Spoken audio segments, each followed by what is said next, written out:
In London, they are free to call for democracy for their city of Hong Kong.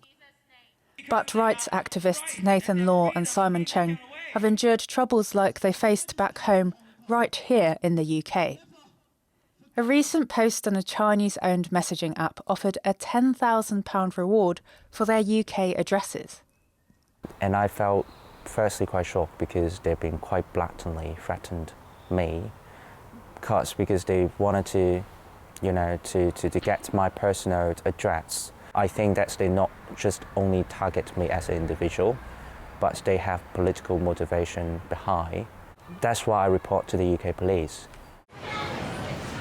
At the end of November, a so-called anti-Asian hate rally was hosted in London's Chinatown by what appears to be several pro-Chinese Communist Party, or CCP, groups.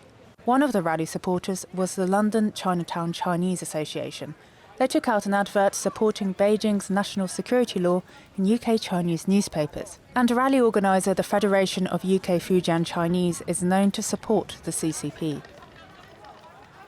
The CCP loves to conflate two different things, anti-Chinese racism, anti-China sentiment with criticism of the CCP.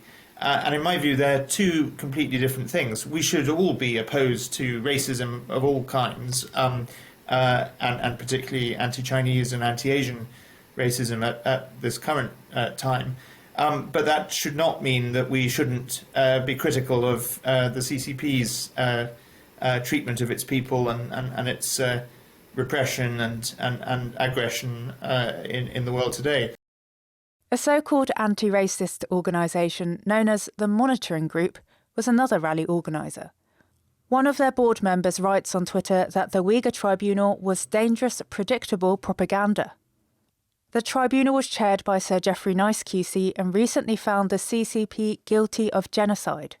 Even some kind of the organisation, they claim that they would help Asians to protect them from racial attack. They should also recognise that that is, if they truly stand for that principle, they should also care about those discriminations and systematic attack on some ethnic minorities in China as well. It's reported that Hongkongers who held a counter-protest to the rally were violently attacked.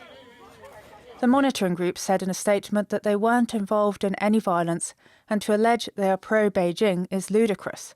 One YouTube channel reports the CCP's official mouthpiece, Global Times, published a video glorifying the violence.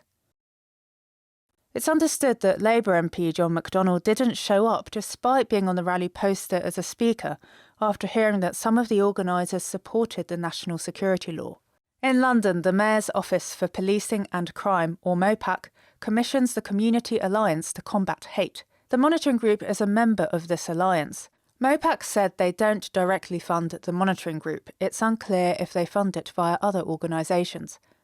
A spokesperson for the Mayor of London said, "We recognise the seriousness of the concerns presented, and MOPAC will take up these concerns." Jabez Lamb says he was effectively pushed out of the monitoring group after demanding accountability of government grants, and that its board has gradually been infiltrated by people who speak for the Chinese regime. I would say the majority of Chinese who do not associate with Chinese organizations are supportive to Hongkongers.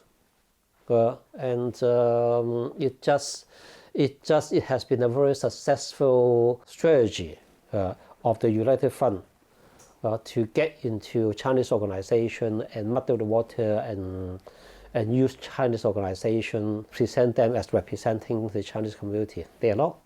Tens of thousands of Hongkongers have arrived in the UK this year after Beijing passed its controversial national security law, a law that's led to the Chinese regime tightening its control over the former British colony. Despite the threats, many stay determined to speak out for freedoms in Hong Kong. Jane Warrell, NTD News.